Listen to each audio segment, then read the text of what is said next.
De l'homme sont les fondements de la vie. Vous devez les protéger à tout prix. En dépit des hauts et des bas. En dépit des hauts et des bas. Tout ça c'est pas compliqué à comprendre. Droit de l'homme, droit de l'homme. Quand tu parles de droit de l'homme, il faut que tu es gênant. Ils veulent t'arrêter, t'intimider, confisquer ta liberté. Le choc des idées. Bienvenue dans votre mini-débat, le choc des idées. Le choc des idées, c'est la confrontation des idées contraires autour d'un sujet d'actualité ou de portée générale sur FM Liberté. Le choc des idées, c'est tous les dimanches, 6h20 à 6h50. Le choc des idées, c'est sur votre station préférée, la 105.3 MHz. Vous y êtes tous les dimanches lorsqu'il est 6h20, le temps s'arrête et la vérité prend l'envol pour faire place au décryptage et à l'analyse des sujets. Pour ce dimanche 19 septembre 2021, nous allons parler du réaménagement de la tranchée dite trou de débit. Depuis quelques semaines, la population des quartiers Arada, Gaoui et autres se lamente des travaux de curage de la tranchée qui éloignent certains quartiers du centre-ville. L'entreprise Wadi Kundi, qui ignore les autorités communales, a commencé à curer le trou depuis quelque temps de la Madia Gassi, mettant à mal la population qui craint le pire en cas de maladie et autres. Aboubakar Djamil, le porte-parole. C'est depuis 2008 que le trou a été creusé. C'est là 13 ans. À une grande surprise, on a écouté au nom d'entreprise Wadi Kundi qui est en train de creuser le trou pour sécuriser à nouveau la ville de N'Djamena. On a appelé le maire de la ville, il nous a dit il n'est pas informé. On a appelé la maire de la ville de 8e arrondissement, elle n'est pas informée. Alors l'information nous parvient que c'est l'entreprise qui est en train de creuser le trou sans l'autorisation de l'autorité tchadienne. Nous demandons au gouvernement d'écouter ce que nous déplorons pour nous trouver des solutions. Bon, le trou traverse les parcelles occupées par la population. En 2016-17, c'est le marshal Idriss Déby qui a dit à la population d'aller à la voirie au niveau des cadastres, régler leurs papiers et occuper leur terrain. C'est pour ça que la population a été obligée de refaire ça et que le terrain leur appartient. C'est ça notre souci. Nous demandons la solution plus rapide possible parce qu'on a des enfants qui vont partir à l'école, on a des femmes enceintes qui vont aller à l'hôpital et N'Djamena est divisé en deux. C'est difficile pour nous. Oui, nous on n'a pas vu la présence des autorités. On a vu le chauffeur est là, il y avait les deux individus civils à côté de lui. Rien ne prouve que les autorités sont présentes. Parce qu'il n'y a même pas les gens de sécurité. Et en principe, si le gouvernement fait des choses réellement, il y aura les gens de sécurité à côté de lui. C'est ça notre inquiétude. Pourquoi les autorités communales ne connaissent-elles ni l'entreprise qui entreprend les travaux, ni à quoi serviront ces travaux de curage? La commune, j'allais dire, est divisée en deux par ce canal. Le maître d'ouvrage ou l'autorité qui a demandé ces travaux fera-t-elle construire des passerelles pour permettre aux populations de part et d'autres rives de circuler aisément? Et sinon, les propriétaires de terrains pris par ce canal seront-ils dédommagés? Le standard, c'est le 60 28 52 04. Le tapis rouge étant déjà déroulé, quelqu'un est certainement au bout de fil. Monsieur, bonjour. Bonjour. Et qui avons l'honneur? L'empereur Gazé Premier. L'empereur. Ouais. Nous parlons du réaménagement de la tranchée appelée trou de débit. Non, je crois que c'est un terrorisme social. C'est du pur terrorisme. C'est ce général analphabète de Wadi Kundi là. Il a fait son temps. C'est un type préparé de toutes ces tragédies et c'est comme ça qu'il est là. Il dit que de ce priorité. Il dit à la population de ne pas céder. On dit peuple tchadien, debout à l'ouvrage, tu as compris ta terre et ton droit. Ta liberté naîtra de ton courage. Le truc depuis 13 ans ou autre là, Déby a creusé. Est-ce que ça a empêché Déby de mourir? Les gens ont toute leur vie cotisé pour avoir là où mettre la tête. On vient détruire. Qu'est-ce que cela signifie? Si c'est un bon État, il devrait plutôt aider cette population-là à avoir un toit. Mais si le même État avec ce analphabète général-là, qui est là, qui a pillé l'argent du pays avec le feu du président, il continue toujours à faire le même truc. Je crois que le peuple tchadien doit être debout pour dire non. Parce que ça suffit. On a mis comme ça des familles. Chaque année, on met des familles comme ça dans cette situation. Et je demande aussi à tout le peuple tchadien d'être avec ces gens-là. Parce que ça fait venir à toute personne. Parce que ces gens-là, ils sont venus, c'est pour faire du mal au peuple tchadien. Mais non, alors. D'accord. Merci, honorable. Donc, il faut que le peuple tchadien soit debout. Voilà, pour revendiquer son droit. À ce terrorisme-là. C'est des terroristes. D'accord. Merci, monsieur l'empereur Rassou, d'avoir participé. 6028 52 04, c'est le numéro du standard, si vous venez de nous rejoindre. Auditeur en ligne, bonjour. Bonjour. Qui a mon honneur? C'est Caleb Bertrand. Caleb. Oui. La population de, comment j'appelle ici déjà, là, de d'Ambata et autres, là, a créé le fait qu'on divise N'Djamena par deux.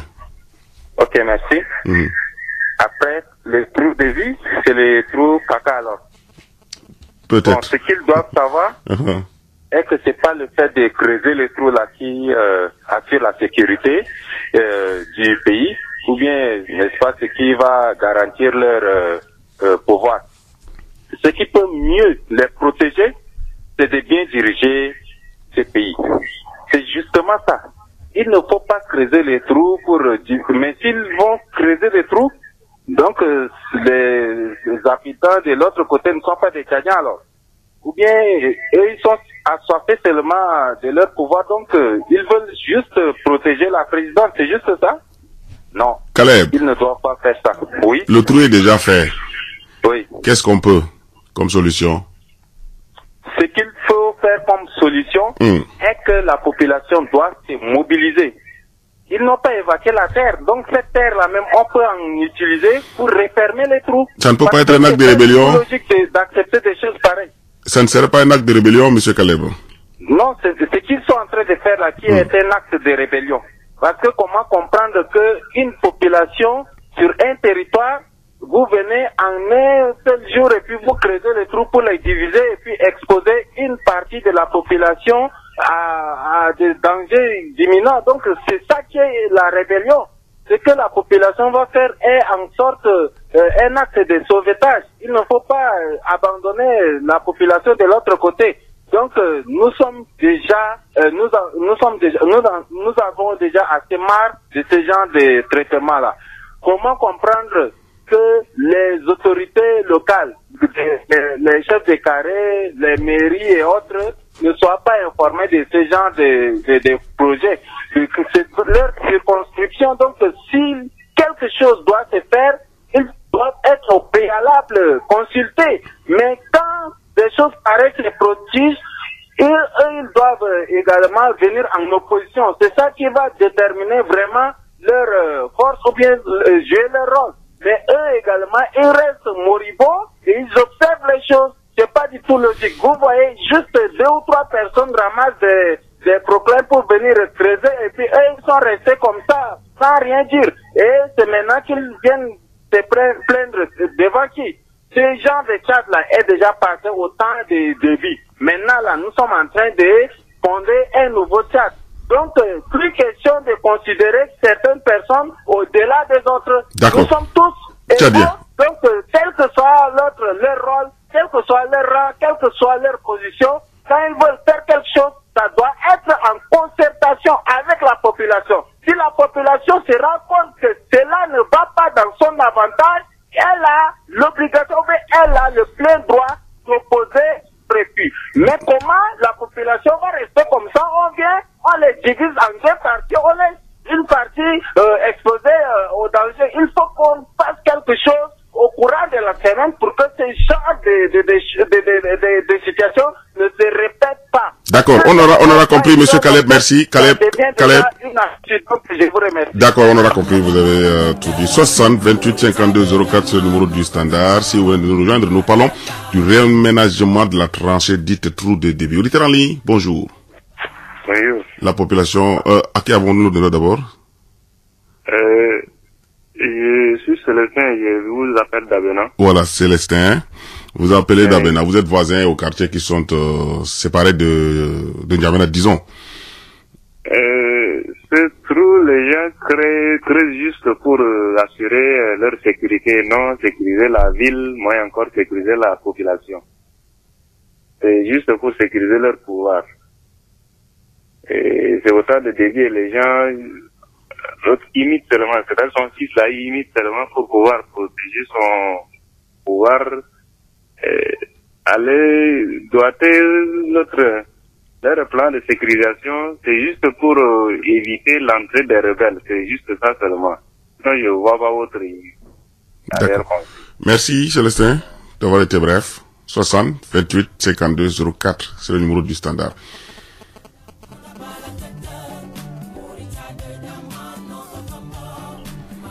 Auditeur en ligne, bonjour. Oui. Allô? Oui, je vous reçois. À qui avons l'honneur? C'est l'homme de Kiabé. L'homme de Kiabé. Oui. Est-ce que vous pouvez faire 3 pas en arrière? Oui. Écartez-vous un tout petit peu de votre poste récepteur, s'il vous plaît. Ok, ça marche. Encore, ça siffle dans mon casque ici. Oui, c'est bon. Oui, ça a l'air d'aller. Ok. L'homme de Kiabé. Oui. Bon, avant le lancement de cette émission, vous avez interrogé un certain monsieur qui avait dit que le trou avait creusé sans la présence des autorités. N'est-ce pas, monsieur? C'est ce qu'il a dit. Oui. Et si le trou est creusé sans la présence d'autorités, cela atteste que ce n'est pas par le consentement des autorités. Ce serait tout? Non. Ouais. Au fait, je demande si cela n'est pas au consentement des autorités. C'est ce qu'il a dit. Il dit que les maires ont dit qu'ils ne sont pas informés. Exactement. Bon, comme ce n'est pas par l'autorisation des autorités, la population des dites localités peuvent déjà se mobiliser pour refermer ce trou. Parce que si on voit bien, c'est pour préserver la présidence et non pour la sécurité de la population tchadienne. L'homme de Kiabé, oui. La présidence c'est à Djamalgato là-bas, très loin là-bas. La tranchée c'est vers le quartier Arata Gawi, très loin là-bas. Comment est-ce qu'on peut sécuriser la présence, surtout que la distance est trop grande? Mais pourquoi on crée tout le trou et on laisse le reste de population derrière le trou? C'est votre point de vue, j'allais dire. Merci d'avoir participé, l'homme de Kiabé. Le standard 60 28 52 04. Et notre auditeur est en ligne.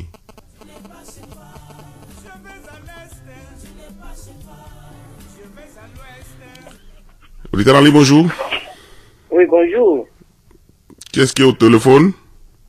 C'est la part de Carbo qui nous appelle de Walia. Monsieur? Christophe Carbo. Christophe. Oui. Christophe, vous avez la ligne. Ok. Je pense que ça là, on n'a pas besoin de passer par 4 semaines pour comprendre ce qui se passe exactement. Et le gouvernement, je sais pas, il se fait déjà les intouchables. Et pourquoi encore ils ont peur? Ils ont assez des armes. Pourquoi encore de creuser les trous et de déranger la population de ne pas être tranquille? Parce qu'il se fait déjà des intouchables, non? Pourquoi encore de creuser les trous pour dire qu'ils ont peur de laisser le rebelle là? Ou bien ils ont des soupçons de quelque chose qui ne marche pas? Je pense que ce genre de choses-là, c'est une manière de provoquer la population pour révolter. Et c'est pas du tout normal. Ça, c'est des provocations. Ce serait tout, monsieur Christophe. Christophe est parti. 60 28 52 04. Nous parlons du réaménagement de la tranchée du trou de débit. Auditeur en ligne. Bonjour. Bonjour. C'est Guéré de Valia. Guéré? Oui. Oui.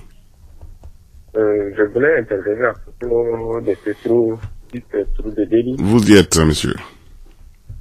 Ce que je suis en train de voir, ça serait vraiment impossible de dire que quelque chose est en train de se passer à N'Djamena. Un grand travail de cette envergure doit se passer à N'Djamena sans toutefois les autorités soient au courant.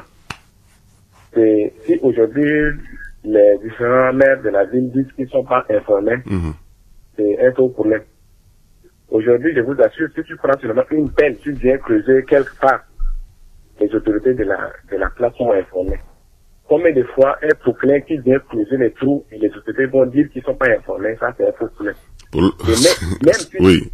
Même si c'est le cas, les autorités ont la charge, la responsabilité de veiller sur la population.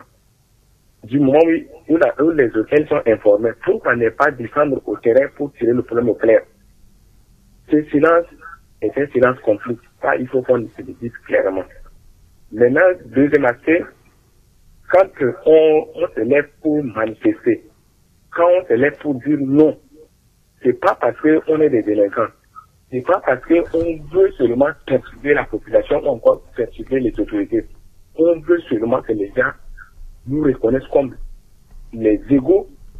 On veut que les gens reconnaissent que nous sommes, c'est-à-dire qu'on a aussi les pleins droits comme les autres. On veut que les gens réunissent les conditions nécessaires pour qu'on puisse vivre en paix. Mais les autres Tchadiens croient que nous, là, on est des personnes rebelles, on est des personnes qui ne veulent pas la paix, donc ils rient de nous. Mais maintenant, ça arrive aussi à tous chacun. Je voulais dire à la population tchadienne, quand on est là à critiquer les autres, quand on est là à rire sur les autres, parce que ce que l'autre fait ne concerne pas, tôt ou tard, ton tour viendra. Merci beaucoup. Merci, Monsieur Gré de Walia, d'avoir participé. Le standard, c'est le 6028-5204. Si vous venez de nous rejoindre, nous parlons de réaménagement de la tranchée du trou de débit. Bonjour. Bonjour d'abord à Alaïsam, bonjour à tous les auditeurs de la radio. Sylvain de Maïngone. Comme de Maïngone. Oui. Alaïsam. Oui. Les désordres continuent toujours. Vous savez, des guerfissements là, en guérille, ils ont déguerfi les gens, et qu'est-ce qu'ils ont fait avec le terrain? Ils ont laissé vite. Aujourd'hui encore, les désordres là continuent. Donc il est l'heure déjà d'arrêter les désordres. On ne veut pas que ça continue comme ça. Laisser la population là libre, c'est bon. Mais il ne faut pas que chaque année, il y a des sorties. La personne cherche l'argent comme ça d'abord, avec son siège d'abord qu'il avait trouvé. Hein? Il a acheté le terrain, il l'a construit. Et pourquoi Wadikondi aujourd'hui, là, c'est une société, non?